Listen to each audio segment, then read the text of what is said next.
The inverted crescent. Used in the Battle of Cannae by the general Hannibal, it entices the enemy to attack an exposed center, then slowly retreats that center, allowing for a complete envelopment of the enemy on all four sides. For the first battle, I took control of both sides to recreate the Battle of Cannae as accurately as I could. I'm sending the Empire troops into our lines as bunched up as possible. We get a great volley of javelins off, inflicting some damage and destroying many shields. As the lines meet, we pull back our middle formation slowly, ensuring the enemy stay engaged with our line instead of pulling back to attack our flanks. Our cavalry have just about mopped up the enemy cavalry and are free to come back to help. Once our center retreats far enough back, we bring in our reserve forces to take the enemy's flank. They stay in line formation for speed, then shield wall once they hit the enemy line. We have 3 of the 4 sides covered and our cavalry can be seen gathering in the distance. They slam in the enemy's rear and inflict heavy casualties. There's no escape for the enemy center and they quickly melt away, freeing up our center to help both flanks and win the day. With the control test out of the way, let's see if we can recreate this battle in a real setting. While the battlefield is mostly wide open, there is a small hill on our left that will help narrow the enemy's army. We start out in a long shield wall with 2 ranks deep. The enemy outnumber us nearly 3 to 1, so it's going to be a tough battle, but also historically accurate. Let's try it out. So we're going to start leading our cav. These guys are pretty nasty looking. Send them straight in. We're going to shield wall them up and then give them the charge command. And I'm hoping they stay there to fight with them. If I see them start to go a little bit wild and going after the infantry, we'll pull them back. Let's make sure that we can pull this infantry formation off. We're going to select everybody. And I think they're coming at a little bit more of an angle than I'm comfortable dealing with, so let's actually pull back. We'll angle ourselves a little bit further back. All right, and the cav are starting to get a little bit wild here. Let's get our cav so they don't run through the enemy formations. All right, and the infantry have started to push up, so we are starting to meet them. Get a few stabs in here. Certainly Hannibal would have been on the front line to help them fight. All right, they've got a heavy concentration on our left flank, so that's going to be a bit of a problem. Let's get our cav into position here. So what we're going to do is we're going to pull back groups 3 and 4. We're going to do F1, F5, giving them the fallback command. And that will slowly retreat them back. So that's group 3 and 4. Group 1, 2, 5, and 6 are going to be remaining in place. So they're pulling back slowly. Let's go ahead and pull 5 back at a little bit more of an angle. And group 6, even more of an angle. Hopefully we can start funneling them in a little bit. Now group 3 and 4, we can give them the stock command. So F1, F6, tell them to hold place. And then we need to get group 2 angled a little bit better. And then group 1, yeah, they're already on our flank back here. Yeah, they kind of see us coming though. It's really hard to get them not to envelop your flanks when you do this, because you're just at such a huge numbers disadvantage. So I really don't know how this guy pulled it off, but we can help get a few stabs off at least. Let's target the guys that aren't looking our way. Alright, so group 1, we need to pull group 1 back. They're getting enveloped. So let's go ahead and pull them back here. So we've got a nice little bubble forming. Let's get group 8, which is our cav. Let's get our cav involved so they can help start the sandwich a little bit more. All right, group 5. They're just, yeah, they're all around us. They're all around us. All right, let's go ahead and dismount these guys. And then they're just going to charge straight into the rear. Not quite an envelopment. They just have so many troops. I think this wide of a battlefield is too difficult to do. You have to do it on the exact correct situation where it'll work, but we're not quite winning, but we're holding our own. I think maybe we can get in here and help a little bit. Stab a few people when they're changing their weapons. Oh, look at these cav. All right, this is our dismounted cav. They're getting in there. They're putting in some work. All right, they're helping relieve group 1. I think they went into group 1, so that's why they're trying to get back to that line.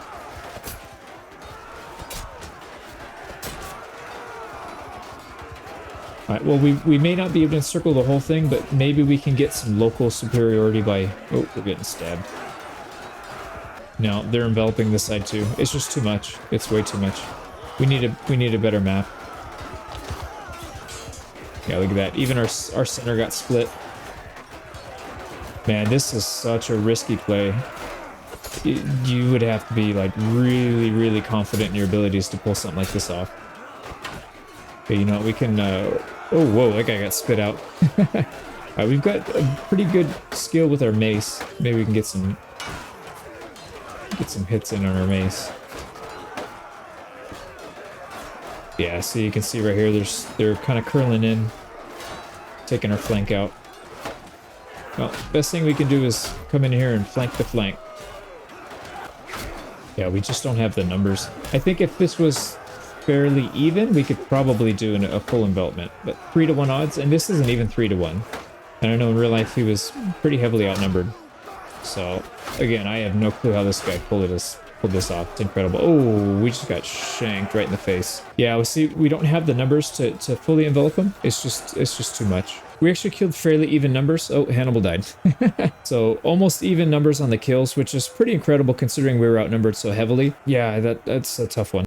We're going to try something a little different here. So let's go with 4 groups in the front. We're going to go 1 rank deep so that they're about as long as they were in the last battle. We're going to have group 5 and 6 in the rear. So 5 is going to be on the left. 6 is going to be on the right. We'll keep them in line formation so they can move and reinforce a little bit quicker this time. And my hope is that we can get them to break apart a little bit more. And if they do start to flank, we can move these guys in to flank them and kind of get them to bunch up. Yeah, I'm not sure how well this is going to go, but we'll see. And then again, same thing. Group 8 we'll have on the flank, and then we'll just send them out early. All right, we're going to send them straight back.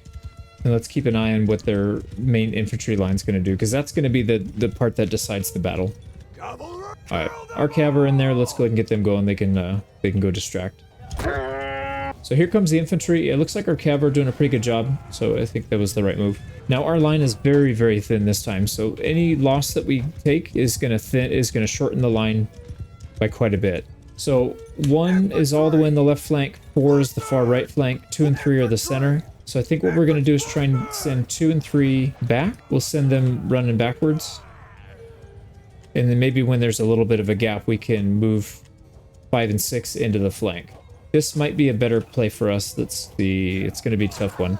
So before they even engage us, we're going to have them... So F1, F5 is the fallback command. So let's get them falling back before the lines even are fully committed. Yeah, 2 and 3 are fall back. Why are they not falling back? They're just standing there. Alright, well, we can do it manually. Let's go 2.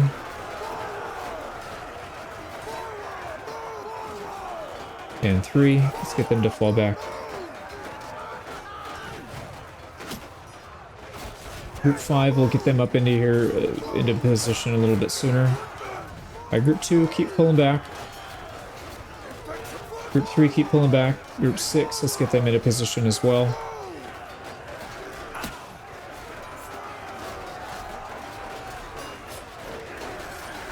Oh, it's just so many. It's so many people. Alright, well.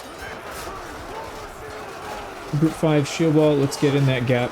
Let's see if we can envelop them a little bit. And then Group 8, we're going to get them positioned right behind this group. We'll try and at least envelop half their army. If we can defeat half the army, then I think we'll be in good shape. So Group 4... What's going on here?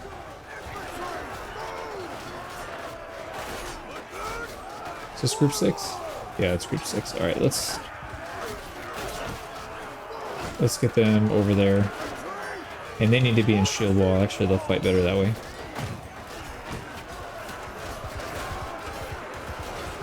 Alright, Group 8, they're in position. That's our cav, and they went the wrong way. We got like 3 people coming the right way, the rest are going the wrong way. Alright, Group 5, keep pushing in. Let's keep enveloping them a little bit. Yeah, I can't even tell where our line is. I think we're just getting completely swallowed whole. Yeah, oh, Group 1's completely dead. Alright, so there's not a whole lot of tactics we can use here at this point. We're just gonna line charge everybody and just hope that they're doing a good job. We can command, let's do this, let's personally command the cavalry. We're gonna go, since we're fighting against infantry, we're gonna try and make a very thin line, or long and thin line. And that's gonna give us the most charge damage. So follow, boys, let's go. And we're gonna charge right into the rear. Alright, couch lance. Yeah, couch lance right into the rear. And we just lost our shield. Alright, so we're going to manually cycle charge our cav, and hopefully we can help save. It's that left flank that's really struggling, so let's get out away from the group, and we're going to come in strong here. Again, we're hoping a nice, well-aimed cavalry charge is going to be the thing that makes a difference in this battle. Let's see. Alright, right into the rear. Come on, boys, get in there. There they come. We have almost no infantry on this side anymore. They're just completely decimated. Alright, I'm going to have them charge. I don't know what else we could do here other than get off and help fight on foot as well. So let's grab ourselves a shield. We have no shield, we lost it. And let's go hands-on. We're going to use the mace that we've got. Alright, get stuck in. Alright, our best use is going to be on the flank where they are flanking us, because that means they're not going to be defending our attacks. So we don't have to worry about breaking their shields. We can just get in there and start smacking people. We do have to watch out for cav and make sure we don't get flanked like this guy's trying to flank us. We'll give him a nice little shield bash. Alright, he's down. We'll hit him on the way up. There we go. Alright, we can give him a kick to the nuts. Oh, man. Yeah, we're about to go down here. Oh, they just swarmed. Yeah, we've only got a handful of guys left. Alright, we gotta hold. We have to hold here. Oh, stabbed to the face. This was, I think, a lot closer than the previous battle. It seems like holding a couple groups in reserve is probably a good way to do it, rather than just having a single line and then bending the line back. So you see here, we got 590 kills versus 278, so way better results. So definitely holding people in reserve and using them to flank is the way to go. However, I still couldn't get it to work, and this is after close to a week straight worth of work trying to get this formation to work. So this is the best I can get. I apologize, but Hannibal was a genius and definitely can't match him. So, and unfortunately in this campaign he's dead. So having spent dozens of hours trying to perfect this maneuver in Bannerlord, I can honestly say it doesn't work. One of the biggest reasons it worked for Hannibal is that the Roman legions lost cohesion and command as they advanced forward, losing their ability to mount an effective fighting force. Further, as their rear was charged by cavalry, their morale and will to fight evaporated, making for an easy slaughter. In Bannerlord, none of these mechanics exist, and enemy units fight efficiently no matter what situation they are thrown into. That being said, it was a nightmare for me trying to manage this type of formation, and my respect for Hannibal has grown even larger. A huge shout out to the channel members and Patreon supporters who help make this channel possible. I really appreciate your support.